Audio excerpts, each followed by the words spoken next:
Boa noite oficialmente a todos.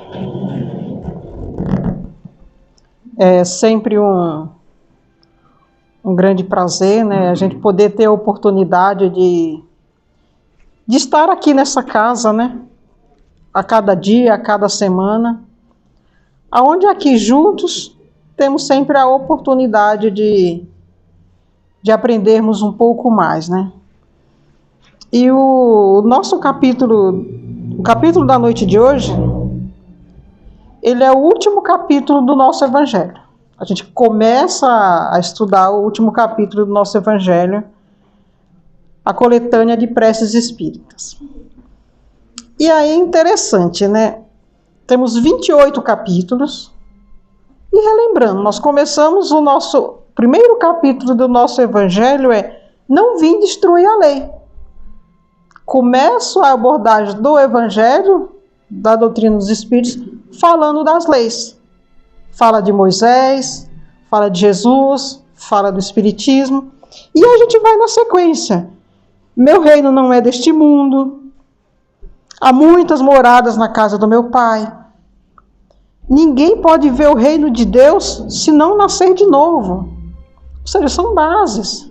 Está falando, olha, precisa renascer. Está falando dos nossos processos reencarnatórios. Ele fala das aflições, bem-aventurados os aflitos. E a gente tem uma série de bem-aventuranças. Bem-aventurados os misericordiosos, os mansos e pacíficos. Esse evangelho, ele fala de honrar pai e mãe. Está falando do quê? Da importância do lar, da família, dessa sociedade pequena, que a gente tem ali a oportunidade de conviver, de se desenvolver, de desenvolver ali a nossa compreensão do que é amor, do que é respeito, da paciência no nosso núcleo pequeno. Antes de honrar pai e mãe, tem o Cristo Consolador. No Evangelho fala assim, para a gente até não acreditar em todos os espíritos, mas provar se eles são de Deus. E aí nós vamos passeando no nosso Evangelho, e aí hoje a gente fala de prece. E somente os 2 últimos capítulos do nosso Evangelho é que ele fala de prece. 27, pedi e obtereis, e o 28, que é uma coletânea de prece. Agora imagine, a gente passou por uma sequência de informações, por uma sequência de instruções, até chegarmos no último capítulo, a coletânea de preces. E por que seria? Será se é à toa? O Kardec colocou essa sequência no Evangelho por acaso? Ele sorteou? Hoje eu vou colocar esse. Não, eu estou uma crise hoje, eu vou mudar. Não, troca tudo, depois coloca tudo dessa forma. Não, ele teve um critério, ele teve um bom senso, para que a gente fosse ali construindo, fôssemos nos construindo, fôssemos adquirindo experiência, fôssemos adquirindo informações, para que a gente pudesse entender aos poucos quem somos, de onde viemos, para onde nós vamos. Ou seja, nós fomos nos construindo, nós vamos encontrando nessas informações que a doutrina vai trazendo a nossa real identidade. E mais do que a nossa real identidade, entendendo o que é a nossa real identidade, nós vamos entendendo de fato quais são as nossas necessidades. Porque se a gente vai buscar um período anterior, antes, a gente buscava as coisas sempre fora de nós. A gente buscava um Deus que castigava, a gente encontrava um Deus, buscava um Deus que punia. A gente buscava Deus em rituais, em incensos. Porque a gente entendia que Deus agia dessa forma, ele estava simplesmente lá. Como a gente fala do Cristo, a gente coloca o Cristo lá. E eu, falando dessa concepção de Deus, eu lembro de uma comunicação que teve aqui nessa casa, de um espírito que ele falava assim que ele veio aqui e nas escolas ele foi ouvindo com muita frequência que Deus era amor, que Deus era bondade, que Deus era justiça, ele foi embora, revoltado, ele saiu, porta fora. Ele voltou depois, ele continuou ouvindo as mesmas coisas e ele achava um absurdo. Porque a concepção que ele teve na trajetória evolutiva dele até aquele momento, ele tinha a ideia de um Deus que punia, que castigava, de um Deus que trocava as coisas. Eu dou isso para receber aquilo. Então, se eu dou 10 pulinhos, Deus me ajuda. Se eu ando 20 passos, Deus dá aquilo que eu necessito. Ele foi aprendendo dessa forma. Aqui ele foi ouvindo as informações, ele fala até de maneira carinhosa que ele ouvia isso muito com as crianças, falando para a criança pequena desde cedo, falando que Deus era amor, que Deus era justo, falando que a gente tinha muitas vidas. E depois dele ir embora 2, 3 vezes, ele começou a vir e a ficar mais, porque aquela ideia de Deus começava a fazer sentido para ele. E quando a gente vai passeando, vai estudando o Evangelho, a gente vai tendo essa certeza de que a ideia de Deus vai fazendo mais sentido para nós. A gente vai se construindo mais. De saber que a gente tem sucessivas reencarnações, que não começamos aqui, que não terminamos aqui. Saber que temos aflições, mas que não estamos sós. E aí quando a gente chega no nosso último capítulo do Evangelho, e comenta assim: os espíritos sempre disseram, ele abre o capítulo falando assim: os espíritos sempre disseram, a forma não é nada, o pensamento é tudo. Faça cada qual a sua prece de acordo com as suas convicções e da maneira que mais lhe agrade, pois um bom pensamento vale mais do que numerosas palavras que não tocam o coração. Então a gente vai compreendendo aqui que todos nós, depois de todas as informações que a gente vai tendo, seja dessa encarnação, de outra, de sucessivas informações, a gente vai percebendo que nós temos dentro de nós, vamos reconhecendo que temos um poder, um potencial maravilhoso, que é o nosso pensamento. E que é através do nosso pensamento que vamos buscando essa conexão, que vamos buscando essa sintonia com Deus. E ele fala, não importa a fórmula, se vai ter muitas palavras, se vai ter poucas palavras. E quando ele fala assim,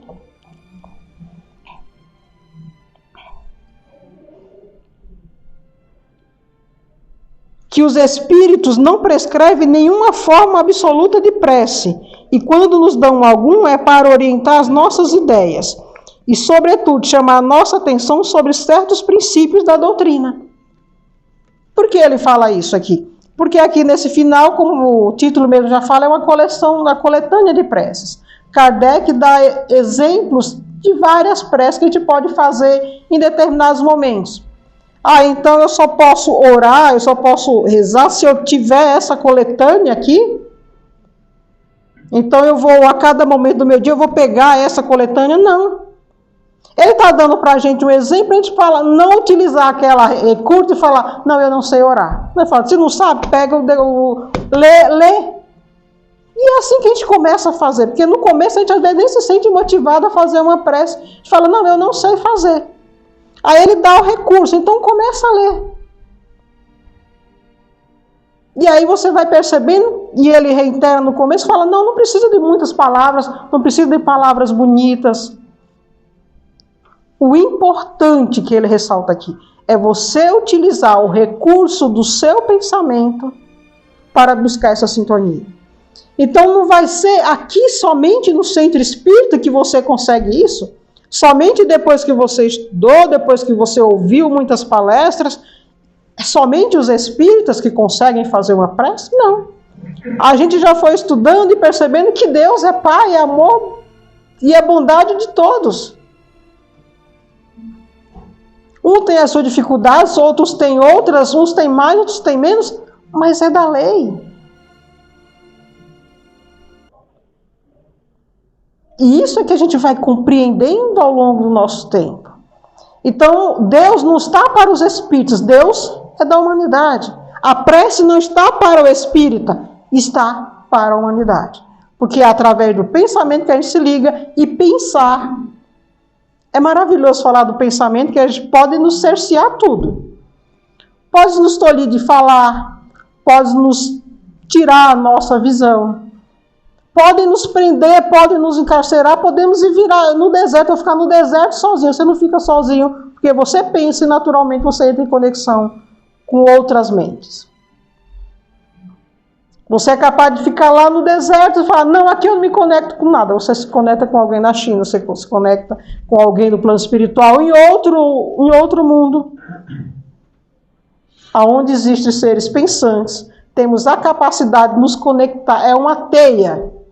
Como fala a minha amiga Patrícia, nós estamos constantemente conectados. Se a gente consegue hoje acessar as coisas via Google, via internet, via YouTube, imagine o que a gente não consegue acessar através do nosso pensamento. E esse é o valoroso recurso que todos nós podemos nos utilizar aqui no centro, na nossa casa, na rua e em todos os lugares. Então,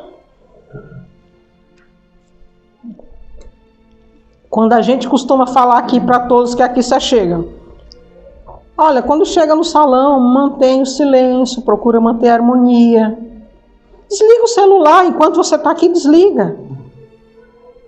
Por quê? Para que a gente possa facilitar a nossa sintonia com o plano espiritual. Então os espíritos não veem aquilo que eu estou necessitando, eu já saí de casa, nesse frio danado. Não foi fácil sair de casa com esse frio todo. Ele já sabe, eu já tinha até passado na orientação semana passada. Eles já sabiam tudo que eu precisava. Eu cheguei aqui, só porque eu estou ligado um pouquinho no celular, eles não vão me atender? Atende. Mas e nós? Estamos atendendo a nossa necessidade? Porque enquanto eu estou no celular ali, eu estou distraída. Eu não estou mantendo o meu foco. Eu não estou mantendo a minha sintonia com o plano espiritual. Porque eles estão aqui, eles estão em toda parte, nós nos conectamos constantemente com ele. Mas é o meu pensamento que vai dar identidade daquilo que eu estou necessitando. E esse é um ponto interessante, né? Da gente observar. Porque nós, nas nossas orações, nós pedimos aquilo que nós queremos. Eu quero a cura do meu corpo físico, eu quero comprar um carro novo, eu quero mudar de emprego, quero mudar de namorada, quero trocar de marido. Só não dá para trocar de filho, né? Porque aí não tem jeito. Teve, meu amigo, organizou no plano espiritual, recebeu aqui, não vai ter ex-filho. Não tem. Mas vai ter ex-marido, ex-sogra, tá, mas ex-filho não tem. Então você perde tudo que você quer. Mas aí a gente volta novamente para a importância do que nos mostra a codificação. Será se eu, como ser espiritual, que tenho várias e várias reencarnações passadas, e terei várias e várias encarnações futuras, será se eu preciso pensar somente no que eu quero aqui e agora? Ou eu preciso começar a pensar naquilo que eu necessito como ser espiritual para me tornar uma pessoa mais feliz? Então a doutrina espírita vai nos dando essa reflexão. Então as nossas orações, as nossas preces, elas começam a tocar o nosso coração.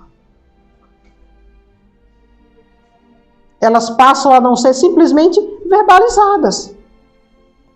Você vai no campo de futebol, eles falam, para nós estar em situação de casamento, você não consegue entender o que eles falaram. Aí quando você chega aqui, que você pega a oração dominical,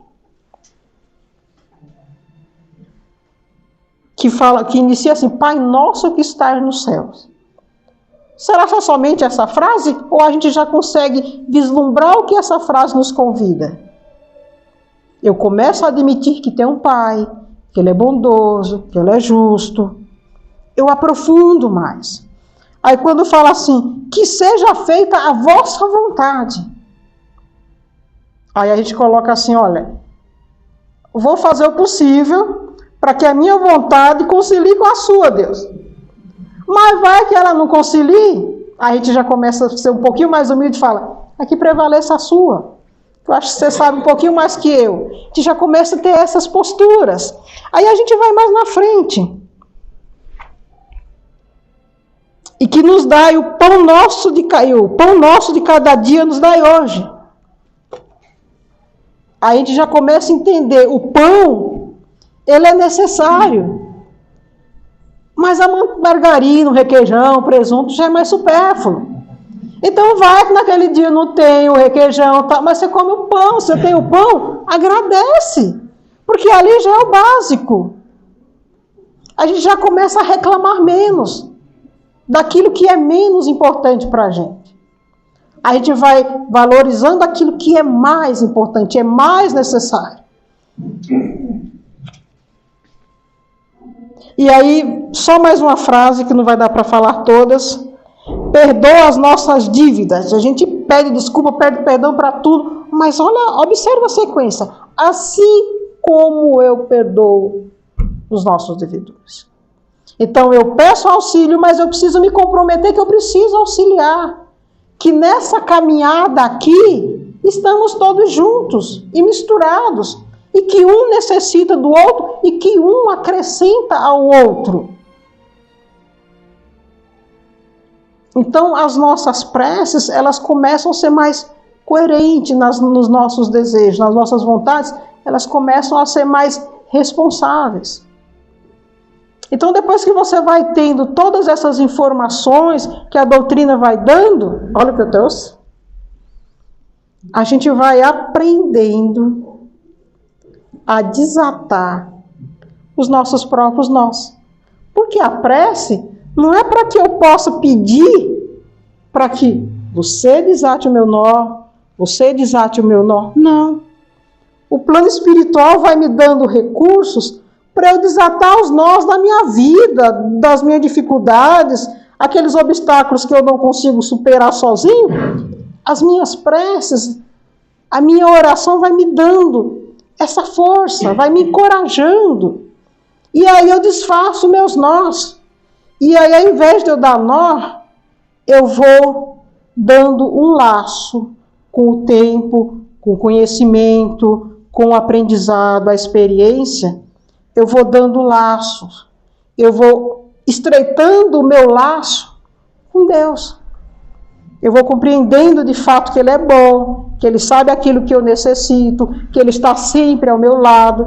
Então, a cada conhecimento adquirido, a cada pensamento elevado ao plano espiritual, eu vou estreitando os meus laços com Deus, eu vou me aproximando. E quanto mais eu me aproximo de Deus, quanto mais eu estreito esses laços, mais eu fico feliz, mais eu fico em paz. Será que eu vou ficar sem todos os meus problemas? Não. Não vou ficar sem todos os meus problemas. Está no mundo de prova e expiação, é emoção 24 horas. É suspense, porém, amparado nas bênçãos do Pai, estreitando os nossos laços, a gente sabe que a gente vai estar junto, unido, próximo. E isso faz muita diferença. Então, chegar no último capítulo do nosso Evangelho é exatamente isso. A gente vai, ao longo do tempo, desatando os nós e fazendo estreitando os nossos laços para com Deus. E a gente sabe que os laços para com Deus não nos prende. É fácil de se aproximar dele. É fácil. Deus não nos deixa preso, amarrado, não. Ele nos deixa livre para pensar, buscar a sintonia que necessitamos. Mas que tenhamos a certeza plena de que quanto mais eu confiar, quanto mais eu acreditar, utilizando o meu pensamento, a minha vontade, um pensamento mais esclarecido, eu vou estar em conexão com espíritos de luz que vão me amparar e vão me encorajar a desatar os laços, os nós, estreitar os laços para com o Pai. E de laços estreitos com o Pai, os obstáculos serão apenas obstáculos. Os problemas serão apenas problemas, porque eu já sei como viver, como conviver e como superar a cada um deles. Essa é a mais consciente das nossas preces, da nossa sintonia com o Pai e com esses amigos espirituais. Que Jesus nos abençoe e muito obrigado a todos.